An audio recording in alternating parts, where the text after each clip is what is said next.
आपकी तालियां कमजोर है, अब तालियों को मुखर करना। मैं देश की राजनीतिक व्यवस्था पढ़ता हूँ 4 पंक्तियों में कि नेता ऐसा हो जिसके पास एक भेजा हो, जिसमें थोड़ी अक्ल होना चाहिए। और अक्ल कितनी हो, एक एक पंक्ति पर समर्थन कीजिएगा कि नेता ऐसा हो जिसके पास एक भेजा हो, जिसमें थोड़ी अक्ल होना चाहिए। अक्ल कितनी हो कि धारा 370 का विरोध ना करे। अब समर्थन करना कि अक्ल कितनी हो कि धारा 370 का विरोध ना करे, राम मंदिर में अवरोध ना करे, 3 तलाक पर वॉकआउट ना करे, सर्जिकल स्ट्राइक पर डाउट ना करे। अपना हित राष्ट्र हित से बड़ा नहीं हो और अफजल की बरसी पर जाकर खड़ा नहीं हो। मैं जिस कवि को खड़ा करना चाहता हूँ उनका नाम है भाई महेंद्र मधुर। वे देशभक्ति की भी बात करते हैं। जब देश की बात आती है तो हमारे किसानों के बेटे जब सरहद पर बंदूक लेकर खड़े होते हैं, हमारे आदरणीय पुलिस विभाग के अधिकारी बैठे हैं, इन लोगों की मुस्तैदी से हम त्योहार मना पाते हैं। लेकिन एक सत्य ये है कि जब इस देश के वणिक समाज के बेटे अर्थव्यवस्था संभालते हैं तब जाकर के हमारे सैनिक अपनी हिम्मत के साथ वहां पर खड़े हो पाते हैं बम और बारूद लेकर। मैं जिस कवि को खड़ा करना चाहता हूं उसका नाम है महेंद्र मधुर। वे गीतकार हैं, वे देशभक्ति की बात करते हैं, प्यार मोहब्बत की बात करते हैं। क्या बात करें देश की राजनीति की स्थितियां कहाँ आ गई। 4 पंक्तियां पढ़ता हूं, मुझे बताइएगा कि इस क्रम पर महेंद्र मधुर को सुनना चाहिए कि भगत सिंह के देश में जिंदा कसाब मांग रहे हैं, कि भगत सिंह के देश में जिंदा कसाब मांग रहे हैं। धारा 370 क्यों हटा दी, जवाब मांग रहे हैं। वो जो खा गए देश को कुर्सियों पर बैठकर दीमक की तरह, वो राम भक्तों से चंदे का हिसाब मांग रहे हैं। तो मैं देशभक्ति और प्रेम मोहब्बत के कवि को खड़ा करना चाहता हूं जो भोपाल से हमारे बीच में आए। क्या है देश, क्या है देशभक्ति। 4 पंक्तियां पढ़ के उनकी अगवानी करता हूं कि राष्ट्र प्रेम से बड़ा कोई मंत्र नहीं हम जानते हैं, कि राष्ट्र प्रेम से बड़ा कोई मंत्र नहीं हम जानते हैं, अशोक चक्र से बड़ा कोई यंत्र नहीं हम मानते हैं। इस राष्ट्र की मिट्टी से बढ़कर, इस राष्ट्र की मिट्टी से बढ़कर कोई चंदन नहीं हो सकता है और वंदे मातरम से बढ़कर कोई वंदन नहीं हो सकता है। जोरदार तालियों से अगवानी करे महेंद्र।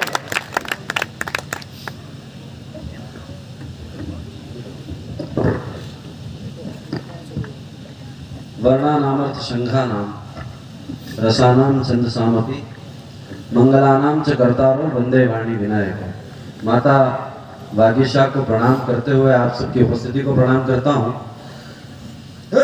सम्मानित अतिथियों को प्रणाम करता हूँ। शक्ति की उपासना का पर्व और भगवान अग्रसेन जी की जयंती के समग्र उत्सव में हम सब कविता सुनने के लिए बैठे हैं।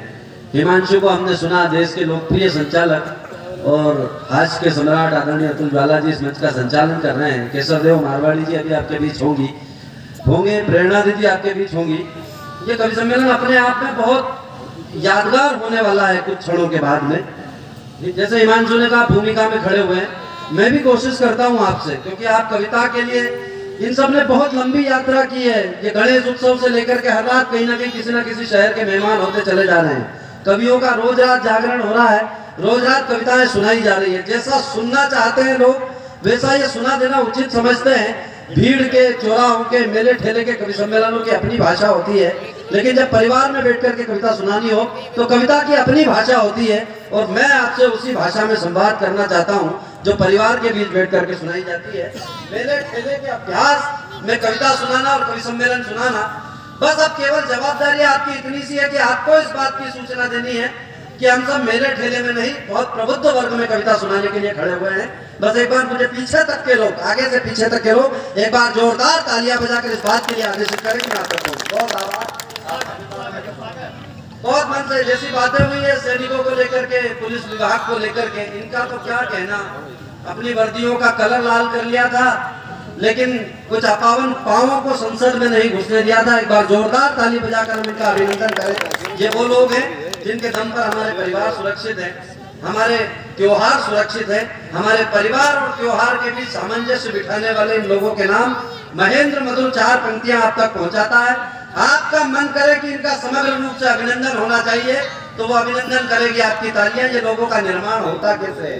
मैं 4 पंक्तियों में निर्माण करने की कोशिश कर रहा हूँ। जो अपने बाजुओं पर न्याय की नित नाव खेता है। कविता के नाम अगर रात काली करने बैठे हो तो चौथी पंक्ति पर मुझे आशीष देकर ये बताना कि आप कितनी देर कविता सुनना चाहते हैं। बस मैं इस भावना से सुना रहा हूँ। देश में तो बहुत सारी बदतमीजियां हुई, भैया राजनीति की बात कर रहे थे, बहुत सारी बदतमीजियां हुई। कुछ लोगों ने ये कह दिया कि मेरी गर्दन पे छुरी रख दो तो मैं भारत माता की जय नहीं बोलूंगा। कुछ लोग तमाम भारत माता को डायन कह देना, अमर शहीद चंद्रशेखर आजाद को आतंकवादी बता देना, ये तमाम भाषाएं। और एक सवाल तो बड़ा जोरों से उठा था कि 56 इंची ने किया क्या है। मुझे प्रारंभ करना, मैं बता रहा हूँ कि 56 इंची ने किया क्या है। मैं जिनके सम्मान में कविता पढ़ रहा हूँ। भारत माँ का भाल सुशोभित करने वाले चंदन को, 3 रंग में रंगे हुए उस वैभवशाली नर्तन को सार्थक करना 56 इंची ने किया क्या है, मैं बताने की कोशिश कर रहा हूँ। भारत माँ का भाल सुशोभित करने वाले चंदन को, 3 रंग में रंगे हुए उस वैभवशाली नर्तन को 56 इंची की ताकत सारी दुनिया ने देखी थी। 56 घंटे में ले आया भारत में अभिनंदन को, 56 घंटे में ले आया। आपकी तालियां मुझे खलेगी। कविता का मापदंड तालियां बिल्कुल नहीं होती है। मैं फिर निवेदन कर रहा हूँ प्रबुद्ध लोगों के बीच में, कविता का मापदंड कभी तालियां नहीं होती है। केवल कवि की थकान दूरी कर देती है कि उसकी बात आप तक पहुंच गई है। भोपाल से यहाँ तक की यात्रा में जितना श्रम किया है, जितना परिश्रम किया है, वो सब आप पर निछावर। अब आपकी चेतना देखता हूँ मैं कि आप कितने मुखर होकर के कविता को आशीष देते हैं। इन लोगों का निर्माण कैसे होता है, चौथी पंक्ति में आप सब सम्मिलित हो जाएंगे। स्वागत स्वागत। जो अपने बाजुओं पर न्याय की नित नाव खेता है, वो नेता है विजय, वो जेता है विजेता है, वो नेता है प्रणेता है। हजारों साल भारत माँ तपस्या करती तब जाकर कोई रणबांकुरा पावन धरा पर जन्म लेता है। कोई रणबांकुरा पावन धरा पर जन्म लेता है। निर्माण इनका जैसे होता है हम सबने देखा है। हम 7-7 फीट के 6-6 फीट के करके इन्हें भोज में भेजते हैं और एक रूमाल में इकट्ठे करके वापस ले लेते हैं। वो परिवार क्या जीता होगा, हरियाणा क्या जीता है, राजस्थान क्या जीता है, मध्य प्रदेश क्या जीता है, मुझे नहीं पता। लेकिन मैं एक चित्र दिखाने की कोशिश करता हूँ। आप कविता के लिए बैठे हो इसलिए चित्र भी आप देखोगे, ऐसा मेरा विश्वास है। लेकिन चित्र अगर आप देख लो तो फिर मुझे दिखाने की कोशिश करना या अपनी तालियों से हिंदुस्तान बनाने की कोशिश करना। एक शहीद होता है राजेंद्र सिंह यादव और गांव में शव पहुंचता है राजेंद्र यादव का। जिस समय राजेंद्र यादव का शव गांव में पहुंचा था उस समय उनकी पत्नी के गर्भ में 3 महीने का भ्रूण पल रहा था। मुझे नहीं पता राजेंद्र यादव के साथ पढ़ने वाले लोगों ने क्या कल्पना की होगी जिस समय शव गांव में आया। राजेंद्र यादव को पढ़ाने वाले अध्यापकों ने क्या कल्पना की होगी जिस समय शव गांव में आया। मुझे नहीं पता राजेंद्र यादव को आइडियल मानने वाले उन लड़कों ने क्या सोचा होगा जिस समय शव गांव में आया। मैंने कल्पना की है कि जिस समय 3 महीने का भ्रूण उनकी पत्नी के गर्भ में पल रहा था, वो 3 महीने के भ्रूण ने क्या सोचा होगा जब उसके पिता की लाश गांव में पहुंची होगी। मैं कल्पना करके बता रहा हूं कि वो 3 महीने का भ्रूण क्या कल्पना कर सकता है। मेरी कल्पना को सार्थक करेगी आपकी तालियां। क्या कल्पना की उस गर्भ में पल रही 3 महीने की बिटिया ने। बाद में जब उसका जन्म हुआ वो बेटी हुई मेघा यादव, उसका नाम है राजेंद्र यादव की पुत्री का। 3 महीने का गर्भ था जब उसके पिता का शव गांव में आया था। उसने क्या सोचा होगा। यशस्वी गान है गाया मेरे पापा ने सीमा पर। 3 महीने का गर्भ कल्पना कर रहा, मैं सबका आशीष चाहता हूँ। यशस्वी गान है गाया मेरे पापा ने सीमा पर, सुभग सम्मान है पाया मेरे पापा ने सीमा पर। गर्भ में 3 महीने की वो बिटिया गर्भ से बोली, तिरंगा आज फहराया मेरे पापा ने सीमा पर। तिरंगा आज फहराया। हमसे भी पहले ये देश इन उत्तराओं का है जिन्होंने अपने अभिमन्युओं को कुरुक्षेत्र में भेजा है। और हमसे भी पहले ये देश उन अर्जुनों का है जिन्होंने अपने अपने अभिमन्युओं को खोया है। इस धरातल पर पढ़ रहा हूं मैं। तिरंगा आज फहराया मेरे पापा ने सीमा पर। साहब, वो बिटिया 4 वर्ष की हुई होगी, 5 वर्ष की, और उसे विद्यालय में प्रवेश दिलाने ले गए होंगे। पहली बार जब उस बिटिया को विद्यालय में ले गए होंगे, अध्यापकों का आदत होती है बच्चों से बात करने की, बच्चों का मनोविज्ञान जानने की, बच्चों को पढ़ने की, कि वो कितना पढ़ पाएगा, कितना कर पाएगा, ये उससे बातचीत में पता चल जाता है। पहली बार उस बिटिया से जब बात की होगी अध्यापकों ने और पूछा होगा कि तेरा नाम क्या है, और अगला प्रश्न होगा कि तेरे पिता का नाम क्या है, तेरे पिताजी तेरे साथ क्यों नहीं आए, वो कहाँ है। उस 4 वर्ष की बिटिया ने जो तुतलाते शब्दों में, तुतलाते स्वरों में जवाब दिया होगा, वो जवाब आप तक पहुंचाता हूं। राजेंद्र यादव की बेटी मेघा यादव जवाब दे रही है अध्यापकों की उसके पिता का नाम क्या है और उसके पिता कहाँ है। आप सबका आशीष चाहता हूं मैं उसके पिता के नाम। तिरंगा आज फहराया मेरे पापा ने सीमा पर। बिटिया ने परिचय दिया कि उसके पिता कहाँ है। कभी रहता समंदर में, कभी साहिल पे रहता था, कभी रहता समंदर में, कभी साहिल पे रहता था। निशाना आँख का जिसकी सदा मंजिल पे रहता था। परिचय दे रही है, 2 पंक्ति में आपकी चेतना चाहता हूं। निशाना आँख का जिसकी सदा मंजिल पे रहता था।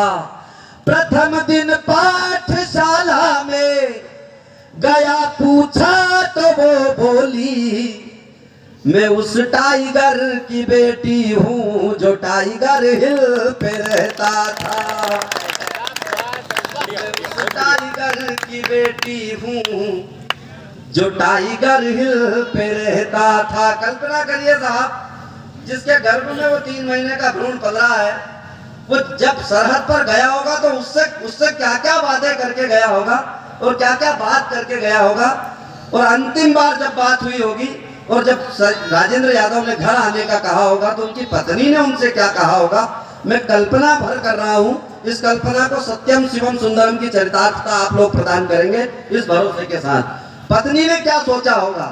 पत्नी ने जब पहली बार अंतिम बार बात की होगी तो उन्होंने कहा होगा कि आप क्या करना। जब उसने कहा होगा कि मैं घर आ रहा हूं तो पत्नी ने क्या कहा होगा। ये हिंदुस्तान के सैनिक का चरित्र बता रहा हूं, अन्यथा कारगिल युद्ध के दौरान पाकिस्तान के एक मरे हुए सैनिक का पत्र प्रसारित किया था BBC लंदन ने, आप सबने सुना होगा।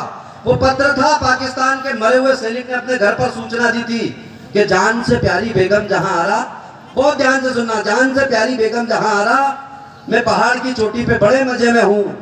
अभी हिंदुस्तानी शेरों से हमारी बहुत जोरों की लड़ाई हुई, हमने बहादुरी से लड़ते हुए 40 किलोमीटर पीछे आए हैं। ये पाकिस्तान के सैनिक का चरित्र बता रहा हूं जिसने अपने घर पर पत्र लिखा था, जान से प्यारी बेगम जहां आ रहा, मैं पहाड़ की चोटी पे बड़े मजे में हूं। अभी हिंदुस्तानी शेरों से हमारी बहुत जोरों की लड़ाई हुई थी, हम बहादुरी से लड़ते हुए 40 किलोमीटर पीछे आए हैं। अभी परसों भी घनघोर युद्ध हुआ, हम फिर 20 किलोमीटर पीछे आए हैं। यही रफ्तार रही तो इंशाअल्लाह ईद तक कराची आके मिलता हूँ। ये पाकिस्तान के सैनिक का चरित्र हो सकता है, हिंदुस्तान के सैनिक का चरित्र क्या हो सकता है, और ये हमारी वीर वधुएं क्या चरित्र दिखा सकती है उन सैनिकों का, मैं बताने की कोशिश कर रहा हूँ केवल।